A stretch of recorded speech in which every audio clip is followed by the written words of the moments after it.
बिस्मिल्लाहिर्रहमानिर्रहीम। अस्सलाम वालेकुम व्यूअर्स, उम्मीद करता हूँ आप सब ठीक होंगे।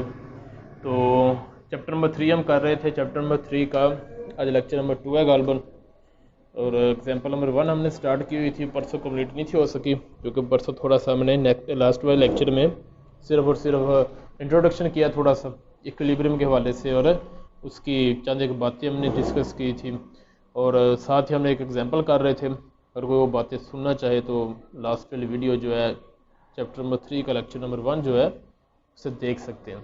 अच्छा जी, तो एग्जांपल नंबर 1 के अंदर जो हमने बातें की थी, हमने ये कहा था कि एक राड है हमारे पास, यूनिफॉर्म राड है जिसकी लेंथ हमारे पास जो टोटल जो है वो ए बी है, उसका नाम हमने दिया हुआ लेंथ ए है।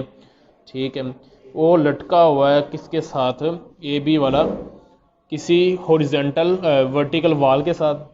ठीक है, और हमने उसे क्या किया हुआ है, एक हाइंग के साथ, एक डोरी के साथ उसे बी टू सी के दरमियान इसे अटैच किया हुआ है, जबकि ए और सी के दरमियान जो लेंथ मेरे पास वो कितनी है, बी थी, जबकि ए से बी के दरमियान भी डिस्टेंस बी है और बी से सी के दरमियान भी डिस्टेंस हमारे पास कितना था, बी ही था। ठीक है, हमने फाइंड क्या करना था, हमने ये फाइंड करना था कि reaction of the hinge, point A के ऊपर जो रिएक्शन आ रहा है वो कितना है, और दूसरी चीज़ हमने डोरी के अंदर टेंशन फाइंड करनी थी। तो इसके लिए हमने सारी बातें कर ली थी। हमने ये कहा था कि let W be the weight of the rod A B acting at the point mid point G. ठीक है, जी क्या था, हमारा सेंटर ऑफ ग्रेविटी था of the rod, and T with the tension in the string के वाले से हमने बात कर ली थी। ठीक है, उसके बाद हमने ये कहा था कि let R be the reaction, के फ़र्ज़ कर लें कि आर हमारे पास क्या था, रिएक्शन था किसका, ऑफ द हाइंग का at A which is perpendicular to B C, जो कि बी सी वाली लाइन के ऊपर क्या था, ये रही बी सी वाली लाइन।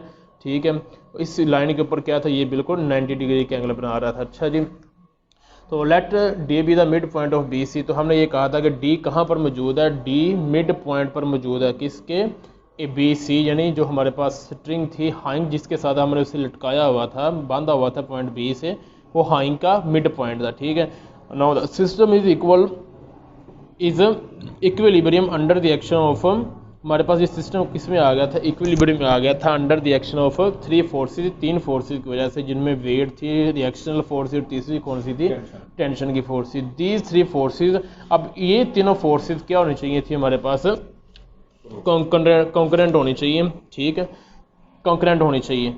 तो हमने ये कहा कि फ़र्ज़ कर लें कि ये तीनों फोर्सेज पॉइंट डी पर मिल रही हैं, मसलन रिएक्शनल फोर्स, ग्रेविटेशन की और तीसरी टेंशन वाली, तीनों कहाँ पर मिल रही हैं, पॉइंट डी पर। अच्छा जी, उसके बाद हमने बात आगे ये कंटिन्यू करनी थी कि now by the triangle of the forces A C D. तो फोर्सेज की जो ट्राइंगल बनती है, तीनों फोर्सेज की ए सी डी, मेरे पास एक ट्राइंगल बनती है ए सी और डी के नाम से। ठीक है, ये पोर्शन मेरे पास बनेगा सिर्फ ए सी डी का। ठीक है, तो ए सी डी मेरे पास बना, तो हर फोर्स जो है किसी एक साइड के ऊपर प्रोपोर्शनल है। ठीक है, जिस तरह हमने पिछले चैप्टर के अंदर भी एक थ्योरम भी किया हुआ है।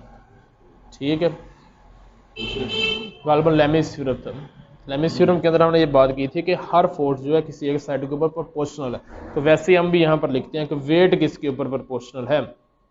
ठीक है, तो वेट जो है हमारे पास प्रोपोर्शनल है W, ये प्रोपोर्शनल है साइड AC के ऊपर।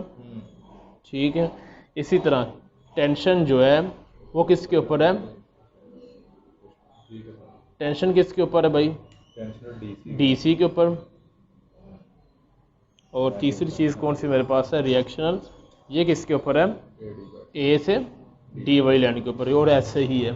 ठीक है, A D वाली लाइन मेरे पास आ गई। ठीक है, कैसे, वेट एग्जैक्ट डाउनवर्ड लग रहा है, तो यही साइड इसके सामने है, ये बन गई, तो ये प्रोपोर्शनल हो गई ए डी, और ये रहा रिएक्शन डी सी, तो ये रही मेरे पास टेंशन आ गई। ठीक है, अच्छा जी, आगे हम बात कर लेते हैं।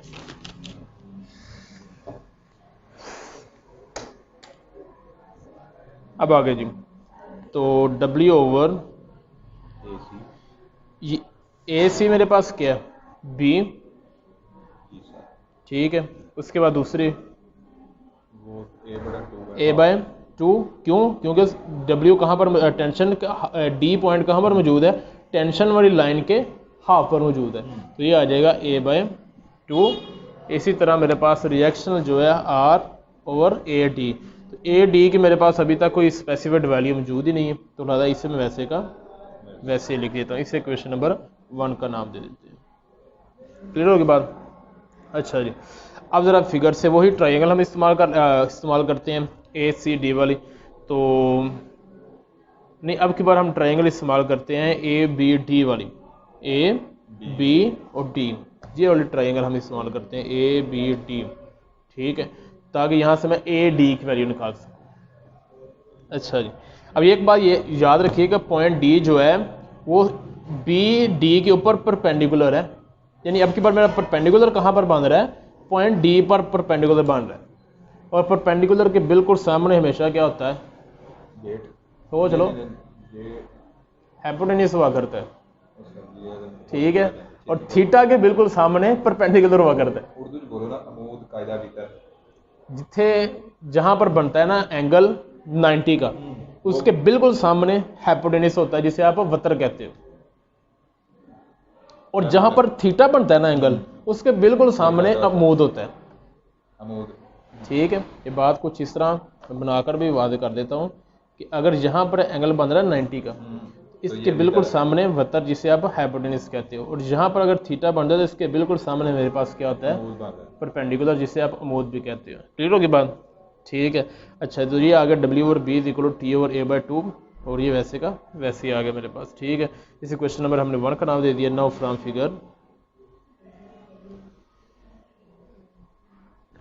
फिगर्स मेरे पास ए बी का, यानी पैथागोरस थ्योरम लगा रहे हैं, ए बी का स्क्वायर जो है वो किसके इक्वल आएगा?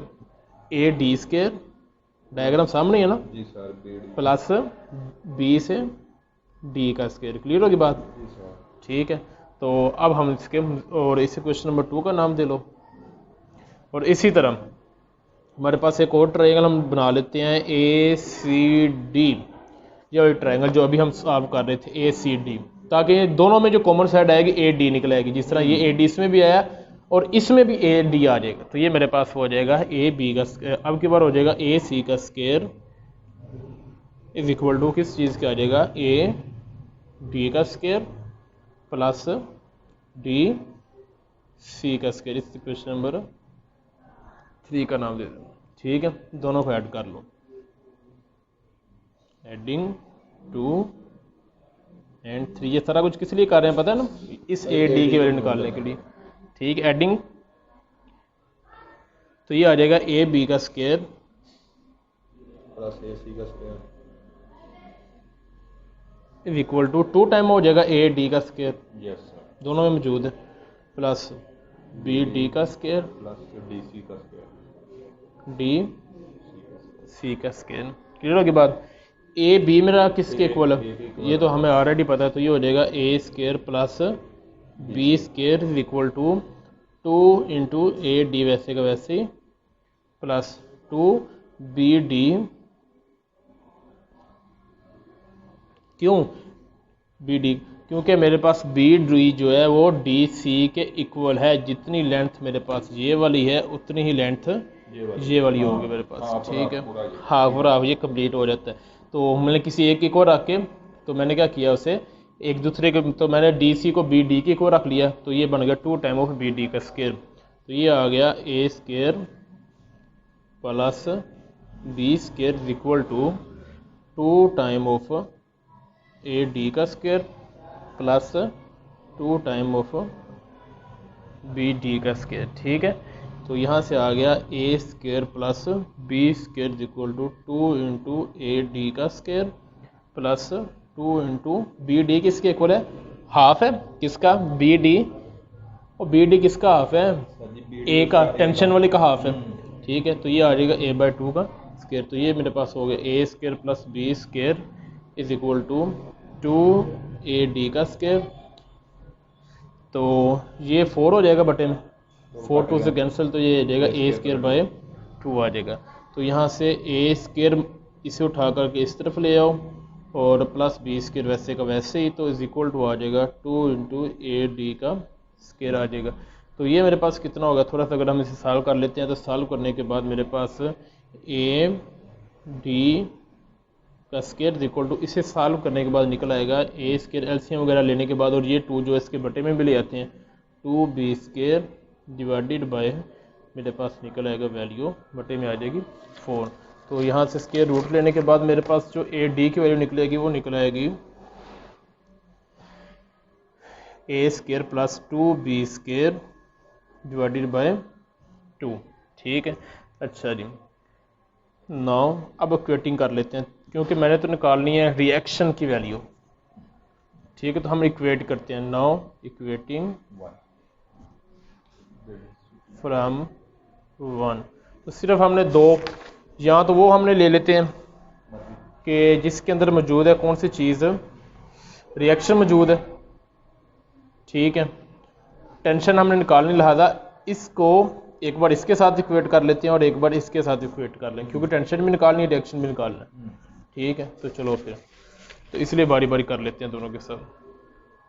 अच्छा जी, तो निकल आएगा फिर W/B is equal to R/AD। तो यहाँ से जनाब R मेरे पास निकल आएगा W/B इंटू AD। तो ये आ गया W/B, AD निकला है मेरे पास a² plus 2b² divided by 2। तो यही मेरा रिएक्शन निकला। मेरे ख्याल से आंसर भी इसका यही है, a² plus 2b² divided by 2b निकला। ये मेरे पास रिएक्शन निकला है।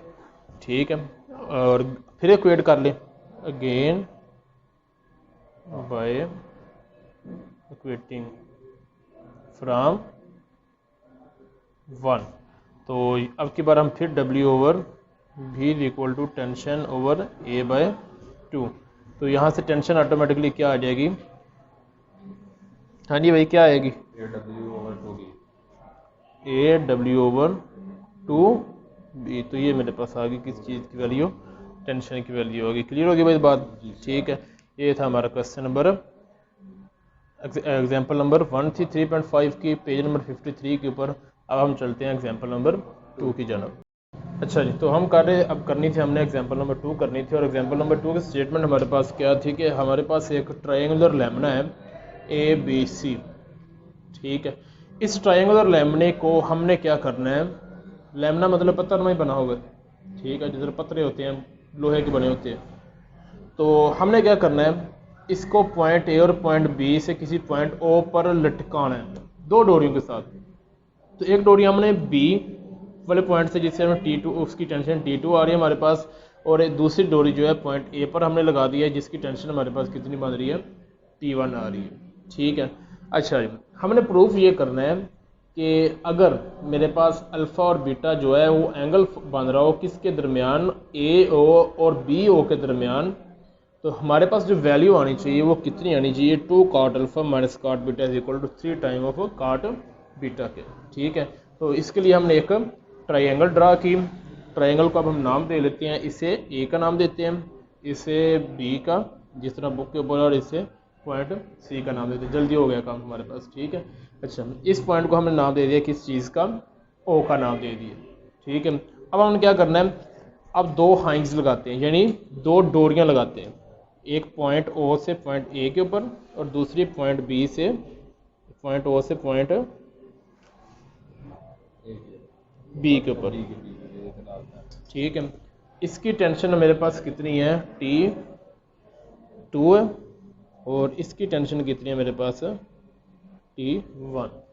ठीक है, अच्छा जी, अब ये जाहिर सी बात है कि वेट हमेशा क्या होता है? एग्जैक्ट डाउनवर्ड होता है। ठीक है जी, मेरे पास जो है ये रहा मेरे पास जी आ गया। ठीक है, अब यहाँ पर एंगल कितना बन रहा है जी? बीटा, डायग्राम के अकॉर्डिंग बीटा बन रहा है, और यहाँ पर एंगल कितना बन रहा है? अल्फा बन रहा है। और याद रखना, ये पेपर में कोई उसने डायग्राम नहीं बना के देनी, ये खुद ड्रा करनी है, इसलिए मैं यहाँ पर ड्रा करके वाजे कर रहा हूँ। ठीक है, नहीं तो मैं बुक से भी इत्तेफा कर सकता है, ठीक है बुक भी उसने दी हुई है तो गुजारा हो जाएगा। ठीक है, और यहाँ पर भी एंगल कितना बनेगा मेरे पास? बीटा ही बनेगा। अच्छा जी, और ये कट कर रहा है इसे 1:2 में। डायग्राम बुक वाली भी देख लें, ये हाफ है और ये इसका डबल है, तो 1:2 मेरे पास आ गई। ठीक है, इसी तरह मेरे पास पॉइंट ए से डायरेक्ट एक लाइन हम ड्रा करते हैं कुछ इस तरह, और इसकी भी रेशो उतनी ही है, 1:2 ही है। ठीक है, अच्छा जी, टेंशन भी हो गई हमारे पास, रेशो भी हमने शो करवा ली, और इसे नाम दे देते हैं पॉइंट पी का नाम दे देते हैं। क्लियर होगी बात?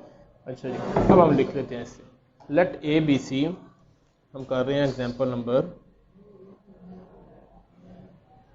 एग्जाम्पल नंबर हमारे पास है 2 और पेज नंबर है 55। अच्छा जी, अब आगे हम बात कंटिन्यू करते हैं। तो let A B C be a triangular lamina, let A B C be a triangular lamina. फर्ज कर लिया कि हमारे पास ए बी सी क्या एक ट्रायंगुलर लैमिना है विद बी सी, यानी उसकी वर्टिकल मेरे पास क्या है B, with B C is vertical.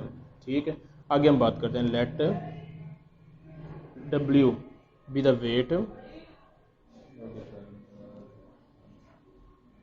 Wait of the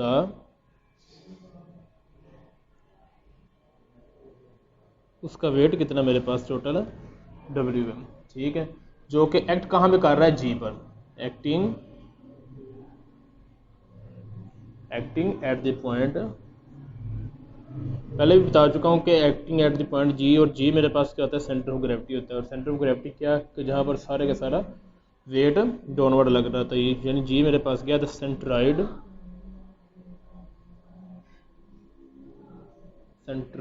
of the triangle, यानी सेंटर अंदरूनी पॉइंट है, बैरूनी नहीं है ट्रायंगल। क्लियर होगी बात? ठीक है, अब हम बात करते हैं आगे, इफ ए डी हमारे पास क्या है, is a median, A D हमारे पास क्या है, की बार मीडियन है किसका, ए डी है ना, let A D is a median, then A G over G D, A G over G D is equal to होगा किसके, 2/2 के मेरे पास है। तो यहाँ से आ गया A G ratio G D ratio is equal to आ जाएगी 2:1 की आ जाएगी। ठीक है, अच्छा जी, अब ये सिस्टम क्या है, is in equilibrium, now the system is in equilibrium. ये सिस्टम अब इक्विलिब्रियम में under the action of 3 forces, कौन कौन सी 3 फोर्सेस हैं, T2 और तीसरी वेट के अंडर द एक्शन, यानी नंबर 1 पे टेंशन 1, दूसरी टेंशन 2 और तीसरी वेट की यानी डाउनवर्ड लगने वाली force, action of the 3 forces. ठीक है, नंबर 1 पे कौन सी फोर्स है हमारे पास, T1। अच्छा, तो लेट T1 एक्टिंग, ये एक्ट कर रही है कहाँ पर, अलोंग दी साइड, वैसे भी डायग्राम के ऊपर अपना क्वेश्चन के अंदर भी लिखा हुआ है, let T1 acting along the side AO। ठीक है, और दूसरी नंबर 2 पे T2 एक्टिंग अलोंग BO, यही है। ठीक है, और नंबर 3 पे ये हम खुद से बात कर रहे हैं, weight acting at point G. ठीक है, ये बात हो, therefore these 3 forces must be concurrent। Sir same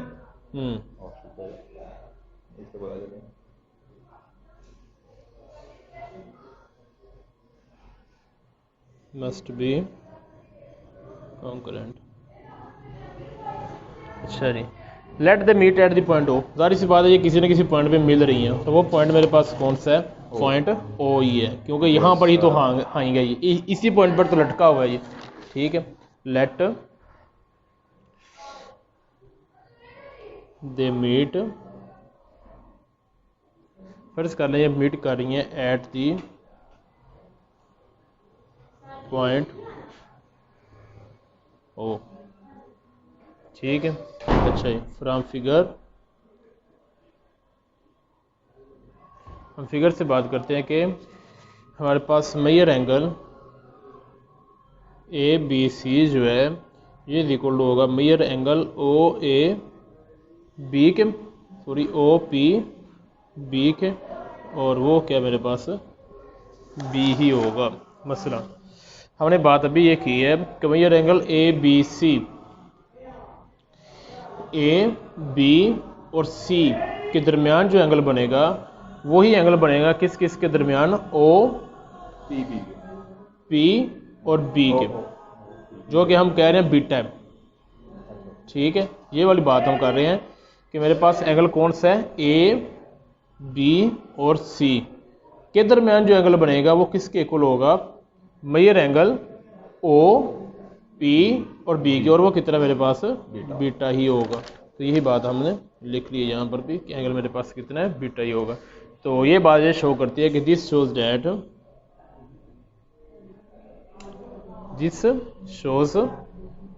A P ratio P B ये किसके इक्वल होगी, ए जी रेशो जी डी की होगी। ठीक है, A P ratio P B, A P से पी बी की रेशो, ये इक्वल टू होगी किसके, ए जी रेशो, दूसरी कौन से मेरे पास जी से डी के रेशो के दरमियान। ठीक है, अच्छा जी, तो यहाँ से हम बात आगे लिख लेते हैं, A P ratio P B जो है ये इक्वल टू आ गया किसके, फिर 2:1 के। ठीक है, अच्छा जी, तो इस चैप्टर के शुरू में जब हमने स्टार्ट किया था तो मैंने एक थ्योरम लिखवा दिया था, एम एन थ्योरम। ठीक है, तो नो अप्लाई, इस जब हम थ्योरी स्टार्ट में लिखी थी तो हमने वहाँ पे थ्योरम लिखा था, वो क्या कहता है, theorem of triangle A O B के ऊपर हम ये थ्योरम लगा रहे हैं। ठीक है, वो ये कहेगा कि A P plus P B into cot of beta जो होगा ये बराबर होगा दोनों का अलहदा अलहदा, A P cot of alpha minus P B cot of beta के। ठीक है, तो A P plus P B की रेशो मेरे पास 2+1 आ गई, 2+1 cot of beta equal to, A P मेरे पास 2 के इक्वल है, cot of alpha minus P भी मेरे पास 1 के इक्वल है, तो कॉट ऑफ बीटा मेरे पास आ गया। ठीक है, तो ये मेरे पास फाइनल वैल्यू क्या निकली, फिर 3 cot of beta is equal to 2 cot of alpha minus cot of beta. ये हमने प्रूव करना था, वो हमने प्रूव कर लिया। ये था हमारा एक छोटा सा प्रूफ। क्वेश्चन एग्जाम्पल नंबर 2 थी गालबन, एग्जाम्पल नंबर 1 और एग्जाम्पल नंबर 2 होगी। इंशाल्लाह हम एग्जाम्पल नंबर 3 की तरफ चलेंगे। तो तब तक के लिए दीजिए हमें इजाज़त। अल्लाह आपका हामी नासिर हो। अल्लाह हाफिज़।